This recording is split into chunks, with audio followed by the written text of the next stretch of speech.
Welcome to real GK analysis YouTube channel. Delhi police constable exam 2023 के इस video में आप सभी का स्वागत है। आज के वीडियो में हम देखेंगे जीके, जीएस और स्टैटिक के संभावित प्रश्नों का प्रैक्टिस सेट 1। जैसा कि आप सभी को पता है कि जो हमारी दिल्ली पुलिस की एग्जाम डेट आ गई है, एसएससी द्वारा उसे जारी कर दिया गया है। तो आपको जो फर्स्ट शिफ्ट का एग्जाम होगा वो 14 नवंबर से शुरू होने वाला है और लास्ट डेट रहेगी आपकी 3 दिसंबर। मैं आपको बता देता हूँ कि कौन कौन से डेट को आपको एग्जाम रहेगा। तो 14, 15, 16, 17, 20, 21, 22, 23, 24, 28, 29 और 30 नवंबर को आपको पेपर रहेंगे। साथ ही 1, 2 और 3 दिसंबर को आपको पेपर रहेगा। 3 दिसंबर आपकी लास्ट डेट है। तो ऐसा अगर हम आज से नोट करें तो हमारे पास टोटल 20 दिन है और इन 20 दिनों में आपको डेली एक में प्रैक्टिस सेट देने वाला हूं, जिसमें हम जनरल नॉलेज, जनरल साइंस और साथ ही स्टैटिक के अलावा कुछ मिसलिनियस क्वेश्चंस यहाँ पर हम पढ़ने वाले हैं। और सारे के सारे प्रश्न हमारे एसएससी में पहले भी पूछे जा चुके हैं, यानी कि प्रीवियस ईयर क्वेश्चन भी हैं और फिर से इनके आने की संभावना है। इसलिए आपका ये प्रीवियस ईयर क्वेश्चन प्लस संभावित प्रश्नों का प्रैक्टिस सेट 1 रहने वाला है। तो वीडियो काफ़ी इंपॉर्टेंट होगा, वीडियो आप पूरा जरूर देखें। साथ ही अगर आप चैनल पर पहली बार आए हैं तो चैनल को सब्सक्राइब जरूर कर लें, क्योंकि अब हम डेली आपके लिए वीडियो लेकर आते भी रहे हैं और आएंगे भी सही। और अगर वीडियो अच्छा लगे तो अपने दोस्तों के साथ भी आप इसको शेयर कर सकते हैं। तो चलिए आज का हम पहला क्वेश्चन डिस्कस करते हैं। तो साथियों, आज का हमारा पहला क्वेश्चन है, भारत में राष्ट्रीय आय का आकलन सबसे पहले किसने किया था? यानी कि जो हमारी नेशनल इनकम होती है उसका सबसे पहले आकलन किसने किया था? तो पहला ऑप्शन है सरदार पटेल ने, दूसरा ऑप्शन है महालनोबिस ने, तीसरा ऑप्शन है दादा भाई नौरोजी ने और फोर्थ है हमारा VKRV राव ने। तो इसका करेक्ट आंसर है दादा भाई नौरोजी ने। किसने? तो भारत में सबसे पहले राष्ट्रीय सकल आय का जो आकलन है वो किसने किया था? तो दादा भाई नौरोजी ने किया था। ऑप्शन तीसरा बिल्कुल करेक्ट है। और दादा भाई नौरोजी को हम गो old trunk man of India भी बोलते हैं। साथ ही इन्होंने एक किताब भी लिखी है इंडियन ट्रेन थ्योरी के ऊपर कि किस प्रकार से अंग्रेज भारत का धन लूटकर ब्रिटेन में ले गए थे। तो राष्ट्रीय आय का आकलन करने वाले प्रथम व्यक्ति कौन थे? तो वो थे दादा भाई नौरोजी। नेक्स्ट क्वेश्चन हम देखेंगे। नेक्स्ट क्वेश्चन है हमारा, किसी देश के आर्थिक विकास किस पर निर्भर होता है? यानी जो कोई भी देश है, मान लो जैसे हमारा भारत देश है, तो इसका आर्थिक विकास, इसकी इकोनॉमिक प्रॉस्पेरिटी किनके ऊपर निर्भर करेगी? तो पहला ऑप्शन है प्राकृतिक संसाधनों पर, दूसरा है हमारा बाजार के आकार पर, तीसरा है पूंजी निर्माण पर और फोर्थ है उपरोक्त सभी। तो इसका करेक्ट आंसर है उपरोक्त सभी। साथियों, किसी भी देश का विकास उसके प्राकृतिक संसाधन पर, उसके बाजार के आकार, बाजार का आकार का मतलब है कि वहाँ पर कितने कस्टमर्स हैं, यानी कि बाजार उनका कितना बड़ा है, लोगों की परचेसिंग पावर कितनी है, और पूंजी निर्माण। तो किसी देश का आर्थिक विकास किस पर निर्भर करेगा? तो तीनों फैक्टर पर निर्भर करेगा। वहाँ पर प्राकृतिक संसाधन क्या क्या है, बाजार का आकार क्या है और पूंजी निर्माण क्या है। तो इस प्रश्न का करेक्ट आंसर हो जाएगा हमारा ऑप्शन 4 बिल्कुल करेक्ट आंसर है। नेक्स्ट हमारा वेरी इंपॉर्टेंट क्वेश्चन है, बहुत सारी परीक्षाओं में पूछा जाता है। WTO क्या है? WTO जिसको हम वर्ल्ड ट्रेड ऑर्गेनाइजेशन भी बोलते हैं, इसका हेडक्वार्टर पूछा है कि इसका मुख्यालय कहाँ पर है? तो पहला ऑप्शन है हमारा न्यूयॉर्क में, दूसरा है जिनेवा में, तीसरा है उरुग्वे में और फोर्थ है दोहा में। तो इसका राइट आंसर है साथियों जिनेवा में। कहाँ पर? जिनेवा में। तो वर्ल्ड ट्रेड ऑर्गेनाइजेशन का जो मुख्यालय है वो कहाँ पर है? तो वो आपको जिनेवा में देखने को मिल जाएगा। और जो इसकी वर्तमान में मुखिया है वो कौन है? वो है ओकोंजी इवेला। क्या है? कौन है? ओकोंजी इवेला। तो WTO का मुख्यालय हो जाएगा जिनेवा। तो ऑप्शन सेकंड बिल्कुल हमारा करेक्ट आंसर है। नेक्स्ट वेरी इंपॉर्टेंट क्वेश्चन है, मुद्रा आपूर्ति किसके द्वारा नियंत्रित की जाती है? यानी कि बाजार में किस समय पैसे का फ्लो बढ़ाना है, किस समय बाजार में पैसा कम करना है, इस प्रकार से जो मुद्रा आपूर्ति होती है वो किसके द्वारा नियंत्रित की जाती है? तो फर्स्ट ऑप्शन है हमारा वित्त आयोग के द्वारा, दूसरा ऑप्शन है योजना आयोग के द्वारा, तीसरा ऑप्शन है व्यापारिक बैंकों द्वारा और फोर्थ ऑप्शन है भारतीय रिजर्व बैंक के द्वारा। तो इसका करेक्ट आंसर है भारतीय रिजर्व बैंक के द्वारा, जिसको हम बैंकों का बैंक भी बोलते हैं, RBI। और इसकी स्थापना कब हुई थी? 1 अप्रैल 1935 को हमने RBI की स्थापना करी थी। और इसका हेडक्वार्टर कहाँ पर है? तो इसका हेडक्वार्टर आपको मुंबई में मिल जाएगा। वर्तमान में इसके गवर्नर कौन है? तो वो है शक्तिकांत दास। तो साथियों, बाजार में जो कैश फ्लो है वो नियंत्रित करता है भारतीय रिजर्व बैंक। अगर बैंक देखता है कि भारत के जो बाजार है उसमें पैसा बढ़ गया है तो ये कुछ पैसा खींच लेता है या रेपो रेट बढ़ा देता है ताकि लोग फिजूल खर्च ना करें, ताकि महंगाई नहीं बढ़े। तो मुद्रा आपूर्ति किसके द्वारा नियंत्रित की जाती है? तो करेक्ट आंसर रहेगा भारतीय रिजर्व बैंक के द्वारा। अगला प्रश्न है हमारा, भारत में सबसे ऊंचा जलप्रपात कौन सा है? जो हमारा सबसे ऊंचा वाटरफॉल पूछा है। तो फर्स्ट ऑप्शन है होगेनकल जलप्रपात, दूसरा है हमारा शिमला जलप्रपात, तीसरा है जोग जलप्रपात और फोर्थ है कोर्टालम जलप्रपात। तो इसका करेक्ट आंसर हो जाएगा हमारा जोग जलप्रपात। तो ये भारत का सबसे ऊंचा जलप्रपात है कौन सा? जोग जलप्रपात। ऑप्शन तीसरा बिल्कुल हमारा सही उत्तर है। अब अगला प्रश्न है, जूट उत्पादन में सबसे प्रचुर प्रदेश कौन सा है? यानी कि हमारा कौन सा राज्य है जहां पर जूट का सर्वाधिक उत्पादन होता है? जूट का आपने उत्पादन देखा होगा, सुतलियाँ जूट से बनती हैं और बोरे भी बनते हैं जो कड़क कड़क बोरे होते हैं। तो जूट उत्पादन में सबसे प्रचुर प्रदेश का कौन सा राज्य है? तो पहला ऑप्शन है हमारा तमिलनाडु, दूसरा है पश्चिम बंगाल, तीसरा है उड़ीसा और फोर्थ है केरल। तो इसका साथियों करेक्ट आंसर है पश्चिम बंगाल। तो जूट उत्पादन में नंबर 1 राज्य हमारा कौन सा है? तो वो पश्चिम बंगाल है। और मैं आपको बता दूं पश्चिम बंगाल की राजधानी क्या है हमारी? तो वो है कोलकाता। क्या है? कोलकाता है। और यहाँ के अगर हम मुख्यमंत्री की बात करें तो वो है ममता बनर्जी, जो कि तृणमूल कांग्रेस पार्टी से बिलोंग करती है, टीएमसी से। और राजधानी क्या हो जाएगी? राजधानी हो जाएगी हमारी कोलकाता। और एक और फैक्ट बता दूं साथियों, भारत में सबसे पहले मेट्रो ट्रेन की शुरुआत यानी जो मेट्रो हम देखते हैं वो हमारे कोलकाता में ही करी गई थी। तो इस प्रश्न का करेक्ट आंसर है हमारा ऑप्शन दूसरा। अगला हमारा वेरी इंपॉर्टेंट क्वेश्चन रहने वाला है, निम्नलिखित में से कौन सा देश पाक स्ट्रेट के माध्यम से जुड़े हुए हैं? किसके माध्यम से? पाक स्ट्रेट के माध्यम से जुड़े हुए हैं। स्ट्रेट यानी कि साथियों दो समुद्रों के बीच में थोड़ा सा एक नैरो पैसेज पानी का, उसको हम स्ट्रेट बोलते हैं। तो पहला है हमारा पाकिस्तान और चीन, दूसरा ऑप्शन है भारत और श्रीलंका, तीसरा है उत्तरी कोरिया और दक्षिणी कोरिया, और फोर्थ है ब्रिटेन एवं फ्रांस। साथियों जो पाक स्ट्रेट के माध्यम से दो देश जुड़े हुए हैं वो जुड़े हुए हैं हमारे भारत और श्रीलंका। कौन कौन? भारत और श्रीलंका जुड़े हुए हैं। आपने देखा होगा भारत का मैप और यहाँ पर श्रीलंका है और कुछ इस प्रकार से बीच में एक स्ट्रेट है, तो ये उसको हम जल डमरू भी बोल देते हैं। तो पाक स्ट्रेट कहाँ पर स्थित है? तो भारत और श्रीलंका के बीच में स्थित है। और श्रीलंका हमारा एक प्रमुख पड़ोसी देश भी है। श्रीलंका की अगर हम राजधानी की बात करें साथियों तो श्रीलंका की 2 राजधानियां हैं, एक कोलंबो है, एक जयवर्धनपुरम कोट्टे है। कौन कौन सी? एक तो श्रीलंका है, एक जयवर्धनपुरम कोट्टे है। ये भी आप याद रखें क्योंकि प्रश्न आ सकते हैं। और श्रीलंका की करेंसी पूछे तो वो है वहाँ की रुपया, श्रीलंकन रुपया वहाँ की करेंसी है। अगला प्रश्न है हमारा, भारत में किस राज्य को चावल का कटोरा कहा जाता है? यानी कि भारत का कौन सा राज्य जिसको हम बाउल ऑफ राइस, चावल का कटोरा बोलते हैं? तो फर्स्ट ऑप्शन है हमारा तमिलनाडु को, दूसरा ऑप्शन है आंध्र प्रदेश को, तीसरा है कर्नाटक को और फोर्थ है केरल को।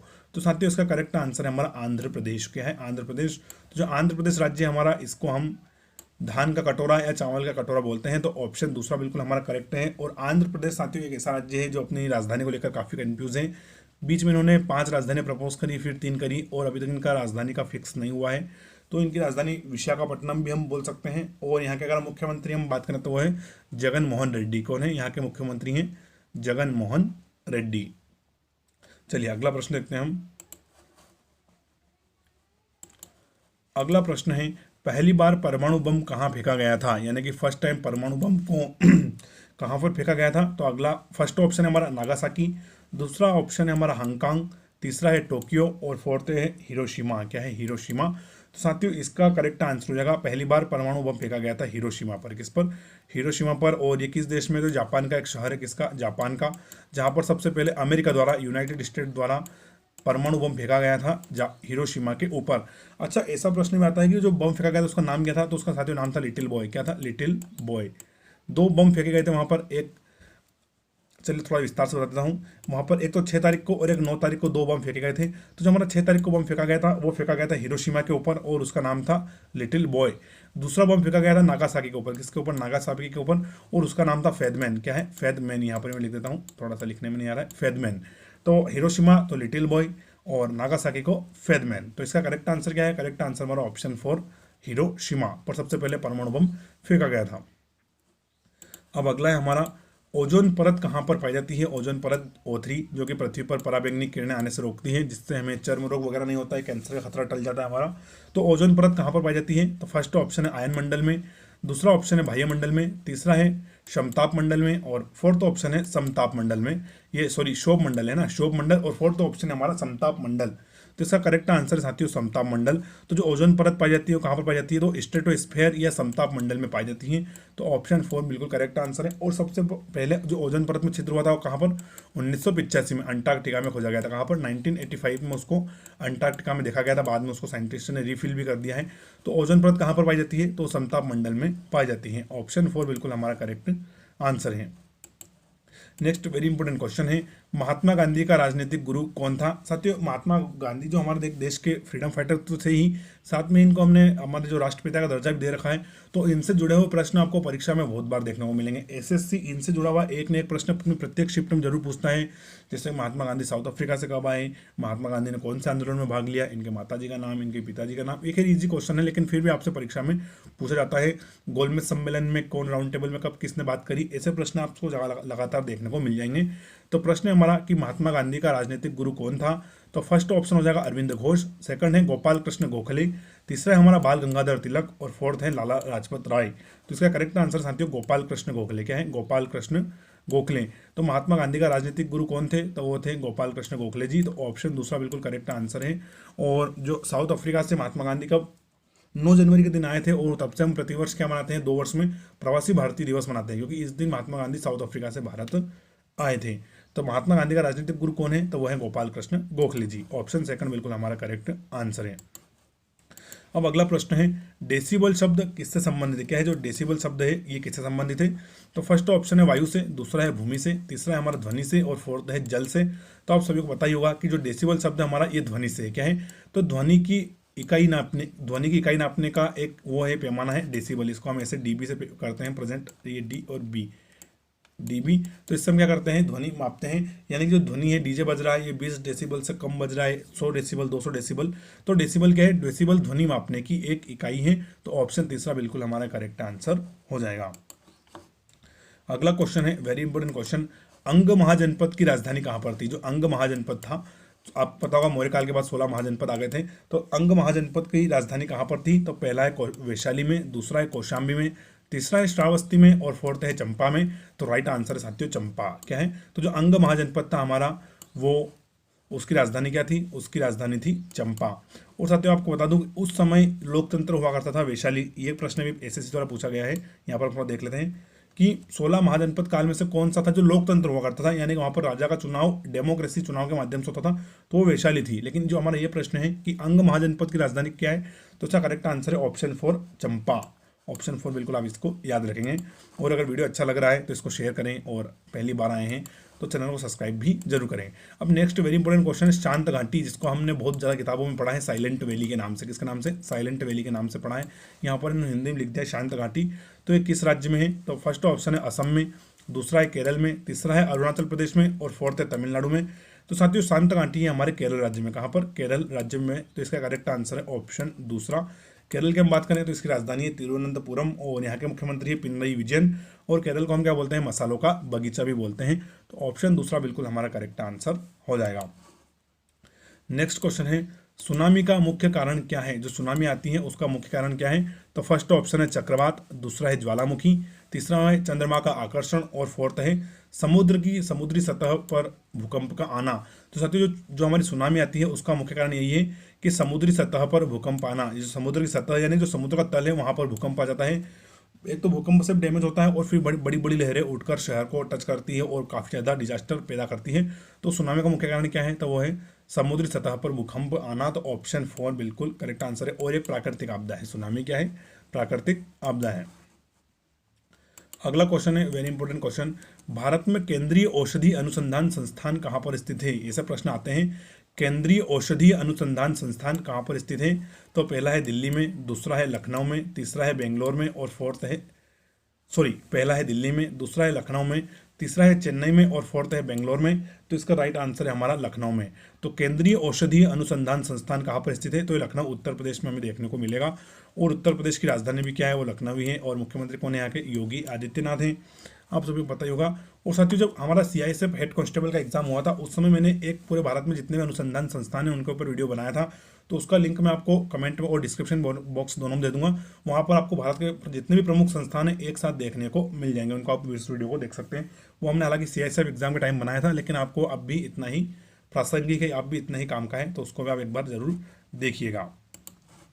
नेक्स्ट क्वेश्चन है हमारा मानव विकास सूचकांक किसने विकसित किया है? क्या है? ह्यूमन डेवलपमेंट इंडेक्स मानव विकास सूचकांक किसने विकसित किया है? तो फर्स्ट ऑप्शन है प्रोफेसर अमर्त्य सेन ने, दूसरा है मोन्टेक सेन ने, तीसरा है महबूब उल हक ने और फोर्थ है हमारा फ्रीडमैन ने। तो इसका करेक्ट आंसर साथियों महबूब उल हक ने। तो जो मानव विकास सूचकांक है ये किसने बनाया था? तो ये महबूब उल हक ने बनाया था। और ये पाकिस्तान के अर्थशास्त्री थे। कहाँ के? पाकिस्तान के अर्थशास्त्री थे। तो आप देख सकते हैं कि पाकिस्तान में अच्छे लोग भी हैं, लेकिन उनकी हालत आप देख सकते हैं, क्योंकि वो अच्छे लोगों को भगा देते हैं देश से, या वहाँ पर जो सेना राज करती है उनसे उनकी तालमेल नहीं बैठती है तो फिर उनको देश निकाला देते हैं। तो मानव विकास सूचकांक किसने विकसित किया था? तो ये महबूब उल हक ने किया था और इनको नोबेल पुरस्कार भी मिल चुका है। तो ऑप्शन तीसरा बिल्कुल हमारा करेक्ट आंसर है। नेक्स्ट वेरी इंपॉर्टेंट क्वेश्चन है कृषि उत्पादों की कोटि किस प्रकार से निर्धारित की जाती है? कोटि यानी कि उनकी क्वालिटी है ना।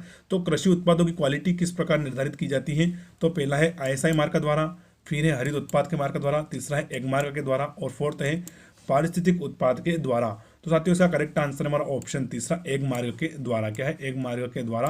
तो जो कृषि उत्पाद होते हैं उनकी क्वालिटी हम किससे प्रमाणित करते हैं? तो उनको एग मार्ग का चिन्ह देकर, एग मार्ग का सिंबल उन पर लगाकर हम उनकी क्वालिटी चेक करते हैं। तो ऑप्शन तीसरा बिल्कुल हमारा करेक्ट आंसर हो जाएगा। अगला है हमारा प्रश्न, भारत में न्यूनतम मजदूरी अधिनियम किस वर्ष में पहली बार स्वीकृत हुआ था?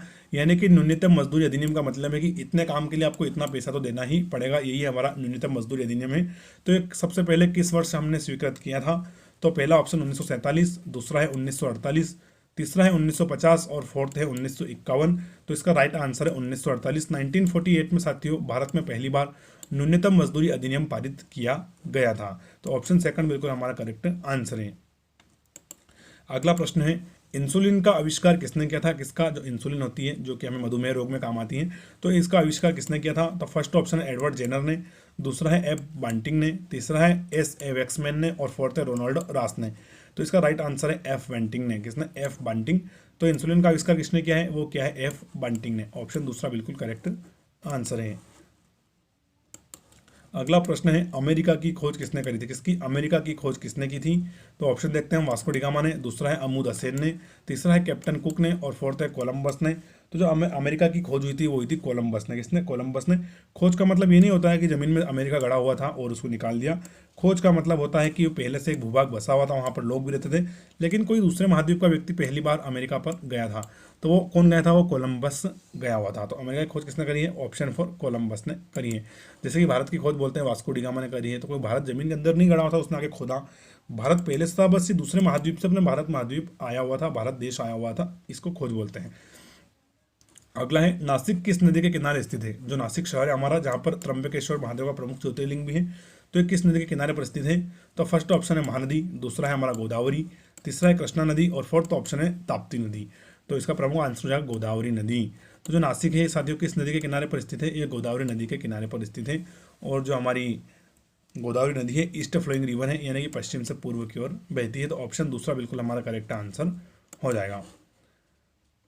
नेक्स्ट वेरी इंपॉर्टेंट क्वेश्चन है, पेनिसिलिन किससे प्राप्त की जाती है? साथियों पेनिसिलिन से हम दवाइयाँ प्राप्त करते हैं, तो किससे हमें मिलती है? तो फर्स्ट ऑप्शन है फफूंद से, दूसरा है जीवाणु से, तीसरा है वायरस से और फोर्थ है शैवाल से। तो इसका साथियों करेक्ट आंसर है फफूंद से। किससे? फफूंद से। तो जो पेनासिलिन नामक दवाई है ये हमें किससे मिलती है? ये फफूंद से मिलती है।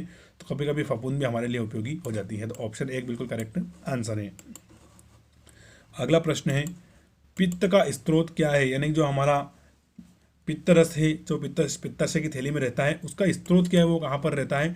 तो पहला है पित्ताशय में, दूसरा है अग्नाशय में, तीसरा है पित्त वाहिनी में और फोर्थ है यकृत में। तो साथियों इसका करेक्ट आंसर है ऑप्शन फोर, यकृत में। तो जो पित्त की थैली है उसका स्रोत क्या है? तो वही यकृत। क्या है? यकृत।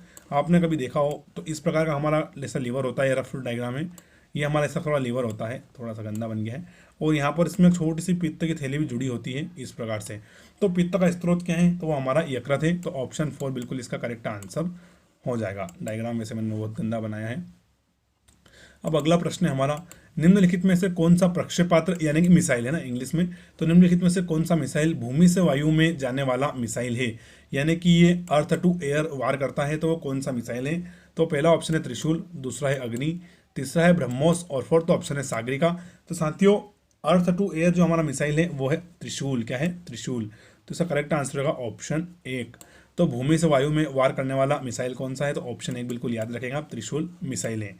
और अग्नि हमारी मिसाइलों की सीरीज है, जो कि एक लार्ज कॉन्टिनेंटल मिसाइल होती है, यानी कि इससे हम एक महाद्वीप से दूसरे महाद्वीप तक वार कर सकते हैं। और अग्नि 5 की रेंज तो 10,000 किलोमीटर से भी ज़्यादा है। तो इस प्रश्न का करेक्ट आंसर हमारा ऑप्शन एक है। और ब्रह्मोस्त्र एक सुपरसोनिक मिसाइल है, जो कि हमने भारत और रूस दोनों का ज्वाइंट एडवेंचर है ब्रह्मोस। चलिए अगला प्रश्न देखते हैं, हम ज़्यादा डीप में नहीं जाएंगे। अगला प्रश्न है हमारा, किस देश में विक्रम संवत आधिकारिक कैलेंडर है? ये विक्रम संवत नहीं, विक्रम संवत है, विक्रम संवत। जैसे कि भारत का आधिकारिक कैलेंडर विक्रम संवत, शक संवत है ना, ऐसे।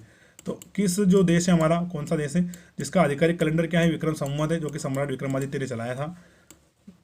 तो साथियों पहला ऑप्शन है फिजी का, दूसरा ऑप्शन है मॉरिशस, तीसरा है हमारा इंडोनेशिया और फोर्थ है नेपाल। तो राइट आंसर रहेगा ऑप्शन फोर, नेपाल। तो साथियों जो नेपाल का आधिकारिक ऑफिशियल कैलेंडर है वो है विक्रम संवत। और नेपाल में हमारा एक प्रमुख पड़ोसी देश है जो कि लैंडलॉक है, और नेपाल जाने में हमें कोई वीज़ा पासपोर्ट की आवश्यकता नहीं होती है, बस Aadhaar card, PAN card, driving licence ले जाइए और नेपाल में सीधा घुस जाइए। नेपाल की हम राजधानी की बात करें तो वो है काठमांडू। क्या है? काठमांडू। करेक्ट आंसर इस क्वेश्चन का हो जाएगा ऑप्शन 4। नेक्स्ट हमारा वेरी इंपॉर्टेंट क्वेश्चन है, गांधी जी द्वारा सन 1933 तक संपादित समाचार पत्र का नाम क्या था? मैंने आपको बताया ही पहले कि गांधी जी से जुड़े हुए प्रश्न आपको परीक्षा में बहुत ज़्यादा देखने को मिलेंगे। फिर से रिपीट कर दूं, सॉरी। गांधी जी द्वारा सन 1933 तक संपादित समाचार पत्र का नाम क्या था? तो फर्स्ट ऑप्शन है सर्वोदय, दूसरा है आर्य, तीसरा है टाइम्स ऑफ इंडिया और फोर्थ है यंग इंडिया। तो इसका करेक्ट आंसर है यंग इंडिया। क्या है? Young India. तो 1933 में जो गांधी जी द्वारा एक पत्र का समाचार पत्र संपादित किया जाता था उसका नाम था यंग इंडिया। तो ऑप्शन 4 बिल्कुल करेक्ट आंसर है।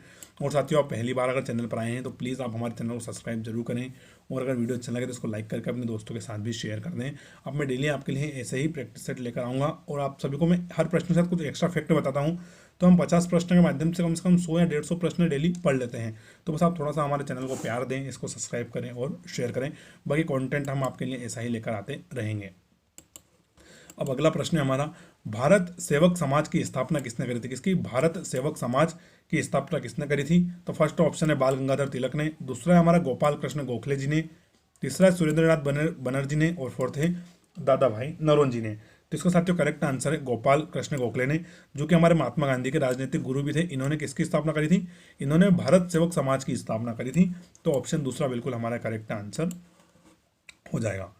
नेक्स्ट वेरी इंपॉर्टेंट क्वेश्चन है, अंग्रेजों द्वारा निम्नलिखित में से किस क्रांतिकारी को फांसी की सजा दी गई थी? तो फर्स्ट है जतिन दास को, दूसरा चंद्रशेखर आजाद को, तीसरा है कल्पना दत्त को, और फोर्थ है राजगुरु को। तो जो अंग्रेजों द्वारा जो फांसी दी गई थी वो 3 क्रांतिकारियों को दी गई थी। तो इसमें करेक्ट आंसर हमारा ऑप्शन 4 है राजगुरु। इनके साथ साथ कौन था? इनके साथ भगत सिंह थे और सुखदेव थे। कौन थे? भगत सिंह, सुखदेव और राजगुरु, इन तीनों को ही फांसी की सजा दी गई थी। भगत सिंह, सुखदेव और राजगुरु। यहाँ पर थोड़ा मैं सुखदेव भी लिख देता हूँ। चलिए अब आप मुझे कमेंट करके बताइए कि इनको किस डेट को फांसी दी गई थी। या आप जो भी कमेंट करके सही जवाब देगा उसका कमेंट में पिन कर दूंगा। तो अंग्रेजों द्वारा निम्नलिखित में से किस क्रांतिकारी को फांसी दी गई थी? करेक्ट आंसर ऑप्शन 4 राजगुरु को दी गई थी।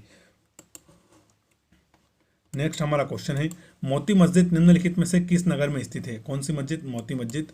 ये निम्नलिखित में किस नगर में है? तो पहला ऑप्शन है आगरा में, दूसरा है जयपुर में, तीसरा है अहमदाबाद में, और फोर्थ है लाहौर में। तो इसका साथियों करेक्ट आंसर है आगरा में। आगरा में क्या है? तो मोती मस्जिद स्थित है, और आगरा में ही एक और वर्ल्ड फेमस मोन्यूमेंट है जिसको हम बोलते हैं ताजमहल। तो करेक्ट आंसर हो जाएगा ऑप्शन 1 आगरा। मोती मस्जिद कहाँ पर है? तो वो आगरा शहर में स्थित है। अगला है, निम्नलिखित में से विटामिन ई का अच्छा स्रोत क्या है? तो जो हमारा विटामिन ई होता है इसका अच्छा सोर्स क्या है? तो फर्स्ट ऑप्शन है मांस, दूसरा है पीला योग, तीसरा है घी, और फोर्थ है ताजी सब्जियां। तो साथियों राइट आंसर हो जाएगा हमारा ताजी सब्जियां।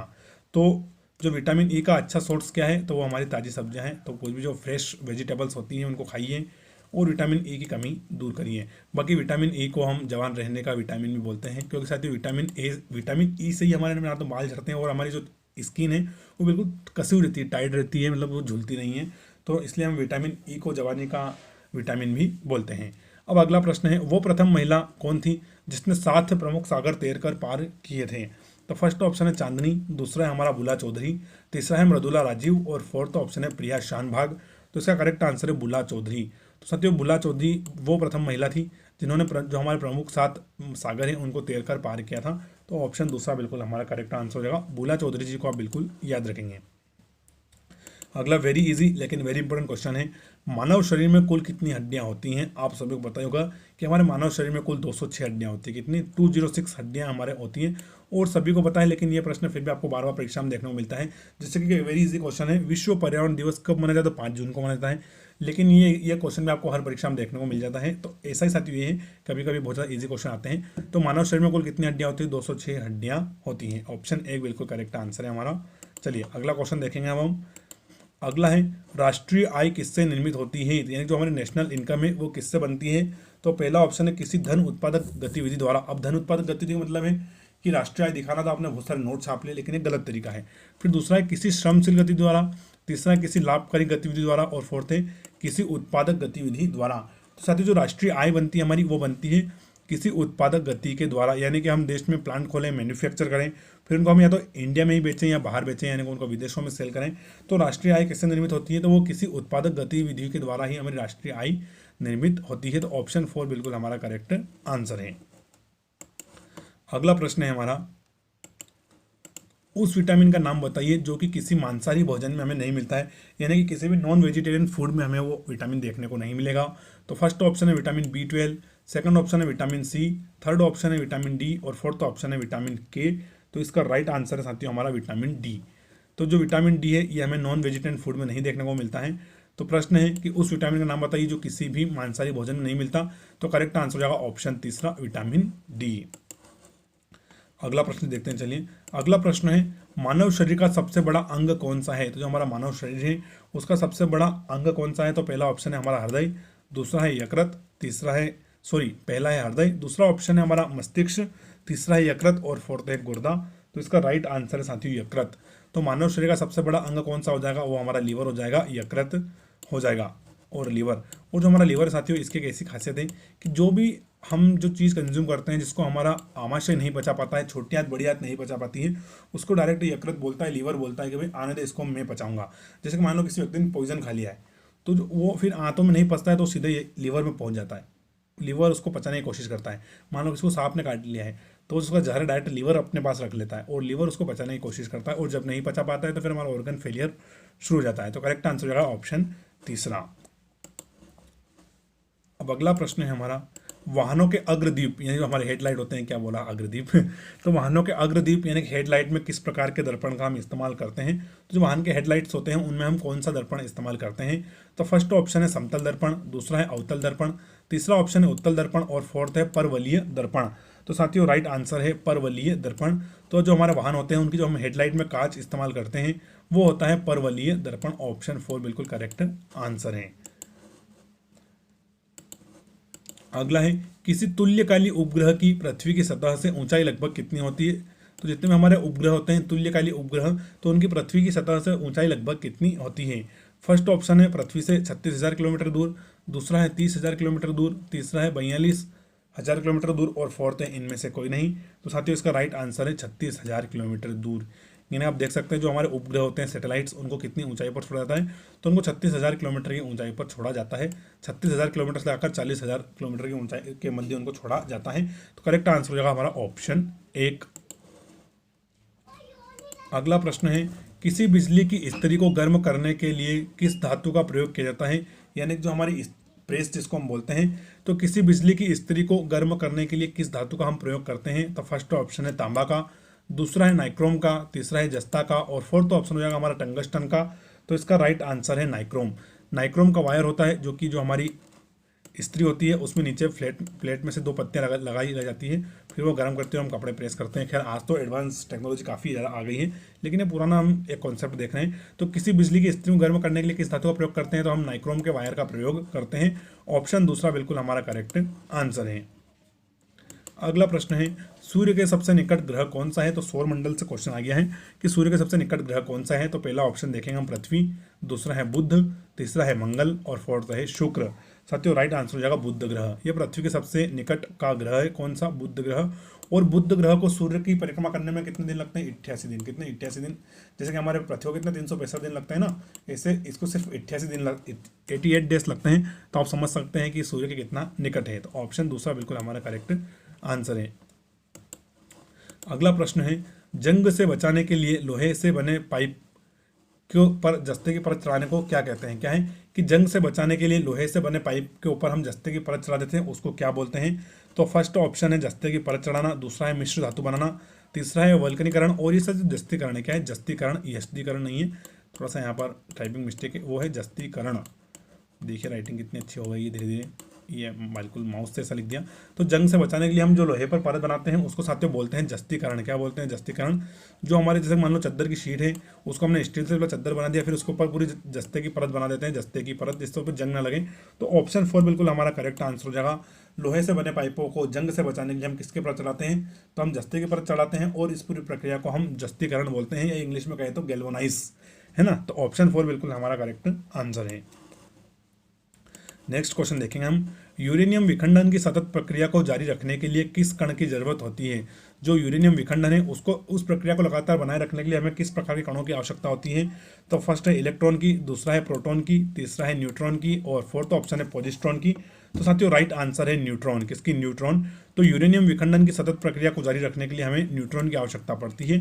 तो ऑप्शन तीसरा बिल्कुल हमारा करेक्ट आंसर है। अगला प्रश्न है, किसी राजनीतिक दल को पंजीकृत दल की स्थिति में आने के लिए कम से कम कितने प्रतिशत मत आने चाहिए? मान लो आज मैंने अपना राजनीतिक दल बोल दिया किरियल जी के एनालिसिस जनता पार्टी। अब साथ ही इसको कम से कम कितने प्रतिशत मत आए कि ये आप एक रजिस्टर्ड राजनीतिक दल बन जाए, है ना? तो फर्स्ट ऑप्शन हमारा 1%, दूसरा है 2%, तीसरा ऑप्शन 3% और फोर्थ ऑप्शन है 4%। तो इसका राइट आंसर रहेगा साथियों 4%। कितना? अगर आपको किसी भी क्षेत्र में या सांसदीय में यानी विधानसभा में या लोकसभा में उस क्षेत्र का 4% मत आपको मिल जाता है, यानी कि आप वेल नोन राजनीतिक दल हैं, तो आपको पंजीकृत चुनाव आयोग कर लेगा। तो ऑप्शन 4 हमारा बिल्कुल करेक्ट आंसर है, 4%। अगला प्रश्न है, पेट्रोल की विस्फोटक रोधी गुणवत्ता बढ़ाने के लिए निम्नलिखित में से किसे इस्तेमाल किया जाता है? इससे क्या है, पेट्रोल की विस्फोटक क्षमता बढ़ जाती है ताकि वो आसानी से ब्लास्ट ना हो, उसमें आग ना लगे। तो फर्स्ट ऑप्शन है टेट्रा इथिल सीसा, दूसरा है ट्राई मिथिल सीसा, तीसरा है ट्राई इथिल सीसा और फोर्थ है टेट्रा मिथिल सीसा। तो इसका साथियों करेक्ट आंसर है ऑप्शन 1 ट्राई एथिल सीसा। तो पेट्रोल की विस्फोटक क्षमता बढ़ाने के लिए, विस्फोटक रोधी क्षमता बढ़ाने के लिए उसमें ट्राई एथिल सीसा का हम मिलान करते हैं। तो ऑप्शन 1 बिल्कुल हमारा करेक्ट आंसर हो जाएगा। हालांकि जो सीसा धातु है वे प्रदूषण के लिहाज से बहुत खराब है ना, बहुत ज़्यादा प्रदूषण करती है। अगला है हमारा नेहरू ट्रॉफी किस खेल से संबंधित है? तो पहला है हमारा हॉकी से, दूसरा है फुटबॉल से, तीसरा है कबड्डी से और फोर्थ है टेबल टेनिस से। तो राइट आंसर है फुटबॉल से। तो जो नेहरू ट्रॉफी है साथियों, इसका संबंध किससे? इसका संबंध है फुटबॉल से। ऑप्शन दूसरा बिल्कुल करेक्ट आंसर है। और साथियों कल ही हमने चैनल पर एक नया वीडियो अपलोड किया था जिसमें हमने स्पोर्ट्स यानी कि जो हमारा खेलकूद विषय है उसके 50 प्रीवियस ईयर क्वेश्चन प्लस संभावित क्वेश्चन हमने अपलोड किए हैं। तो उस वीडियो को आप देख सकते हैं जाकर, उसमें आपका 1-2 प्रश्न रिपीट होने की संभावना है। और उसका मैं पार्ट 2 भी लेकर आऊँगा, शायद वो कल सुबह ही अपलोड हो जाएगा या कल शाम तक आपको वो देखने को मिल जाएगा। तो नेहरू ट्रॉफी किस खेल से संबंधित है? वो फुटबॉल से संबंधित है। अगला प्रश्न है, शासकीय नृत्य ओडिसी किस प्रदेश का शासकीय नृत्य है? उपज क्या होता है, थोड़ा गलत वर्ड है। तो जो शास्त्रीय नृत्य ओडिसी है ये किस राज्य का शास्त्रीय नृत्य है? तो पहला है हमारा आंध्र प्रदेश का, दूसरा है उड़ीसा राज्य का, तीसरा है गुजरात का और फोर्थ है राजस्थान का। साथियों ओडिशा और ओडिसी नाम से मालूम पड़ रहा है, तो करेक्ट आंसर ऑप्शन दूसरा रहेगा। हमारा जो शास्त्रीय नृत्य ओडिसी है ये साथियों ओडिशा राज्य को बिलोंग करता है। किसको? ओडिशा राज्य को बिलोंग करता है। ओडिशा की राजधानी क्या है? तो वो है भुवनेश्वर। क्या है? भुवनेश्वर है। और ओडिशा के वर्तमान मुख्यमंत्री कौन है? तो वो है नवीन पटनायक जी। और कौन सी पार्टी को बिलोंग करते हैं? तो बीजेडी, बीजू जनता दल को वो बिलोंग करते हैं। तो ऑप्शन दूसरा बिल्कुल हमारा करेक्ट आंसर है। अगला प्रश्न है, 5वीं पीढ़ी के कंप्यूटरों में क्या उपलब्ध नहीं है? जो 5वीं पीढ़ी के कंप्यूटर हैं उनमें क्या नहीं है? तो फर्स्ट ऑप्शन है बोली की पहचान, दूसरा है कृत्रिम बुद्धिमत्ता, तीसरा है अत्यधिक एकीकरण और फोर्थ है निर्वात ट्यूब। साथियों राइट आंसर रहेगा ऑप्शन 4 निर्वात ट्यूब। क्योंकि जो आज 5वीं पीढ़ी के बिल्कुल एडवांस कंप्यूटर है साथियों, उनमें आपको निर्वात ट्यूब देखने को नहीं मिलेगी। निर्वात ट्यूब का प्रयोग सिर्फ पहली पीढ़ी के कंप्यूटर में किया गया था। तो ऑप्शन 4 बिल्कुल हमारा करेक्ट आंसर क्या है? जो निर्वात ट्यूब होती है जिनमें सूचनाएं हम आदान प्रदान करते थे वो सिर्फ फर्स्ट पीढ़ी यानी फर्स्ट जनरेशन में उनका इस्तेमाल किया था, बाकी उनका इस्तेमाल हमने कहीं भी नहीं किया है। तो ऑप्शन 4 बिल्कुल हमारा करेक्ट आंसर है। अगला क्वेश्चन देखेंगे हम। अगला प्रश्न है, भारत के नियंत्रक एवं महालेखा परीक्षक का कार्यकाल कितने वर्ष का होता है? तो भारत के जो नियंत्रक होते हैं और महालेखा परीक्षक होते हैं उनका कार्यकाल कितने वर्षों का होता है? सीनियर IAS यहाँ पर बैठता है। तो फर्स्ट है 3 वर्षों का कार्यकाल होता है, दूसरा ऑप्शन है 4 वर्षों का, तीसरा ऑप्शन है 5 वर्षों का और फोर्थ है 6 वर्षों का। तो साथियों राइट आंसर है 6 वर्षों का। इसका 6 वर्षों का। तो भारत के नियंत्रक एवं महालेखा परीक्षक का जो कार्यकाल है वो 6 वर्षों का होता है। तो ऑप्शन 4 बिल्कुल करेक्ट आंसर है। आज का हम लास्ट क्वेश्चन देखने वाले हैं साथियों। मोनालिसा का सुप्रसिद्ध चित्र किसके द्वारा बनाया गया था? ये पेरिस में है। तो मोनालिसा का जो सुप्रसिद्ध चित्र है किसने बनाया था? तो फर्स्ट ऑप्शन है माइकल एंजेलो ने, दूसरा है लियोनार्डो दा विंची ने, तीसरा है पिकासो ने और फोर्थ है वान गोग ने। तो इसका राइट आंसर है लियोनार्डो दा विंची ने। तो जो मोनालिसा की प्रसिद्ध तस्वीर है ये किसने बनाई थी? ये लियोनार्डो दा विंची ने बनाई थी। तो ऑप्शन दूसरा बिल्कुल हमारा करेक्ट आंसर है। तो साथियों ये हमारे संभावित प्रश्नों का प्रैक्टिस सेट 1 था जिसमें हमने 50 से अधिक प्रश्न यहाँ पर अच्छे से डिस्कस किए। अगर आपको वीडियो अच्छा लगा हो तो इसको लाइक करें और अपने दोस्तों के साथ भी शेयर कर दें। और अगर चैनल पर पहली बार आए हैं आप तो हमारे चैनल को सब्सक्राइब जरूर करें, क्योंकि सब्सक्राइब करने से हमारा मोटिवेशन बढ़ता है और हम आपके लिए ऐसे ही वीडियो लेकर आते हैं। वीडियो पूरा देखने के लिए आप सभी का थैंक यू। जय हिंद, राम राम, वंदे मातरम।